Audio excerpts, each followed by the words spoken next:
Buonasera e ben ritrovati con l'informazione flash di News Sicilia, i principali titoli del pomeriggio. Individuare le criticità più urgenti a cui trovare soluzioni a breve termine, ma contemporaneamente lavorare per un sistema idrico efficiente anche in periodi di siccità. Sono le direttive che il presidente Schifani ha dato alla cabina di regia regionale per la crisi idrica. Schifani ha fatto cenno anche alla riattivazione di alcuni dissalatori.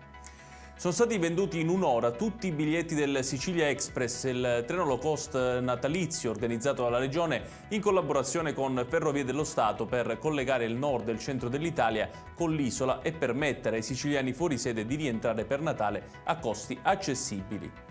Arrivano novità sulle indagini relative alla morte di Margaret Spada, la giovane ragazza che ha perso la vita per un intervento al naso. Sul telefono della ragazza sono stati infatti ritrovati dei messaggi da parte dei medici che l'hanno operata, messaggi che adesso sono in mano agli inquirenti.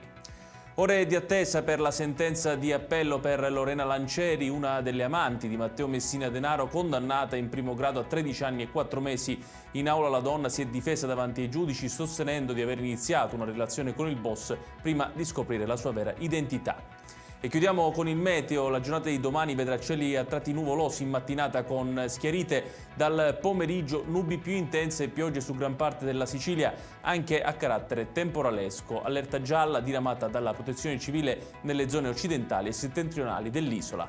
Ed è tutto per questa edizione. Tutti i dettagli su queste notizie li trovate come sempre sul nostro sito www.newsicilia.it. Grazie per averci seguito e buon proseguimento di serata.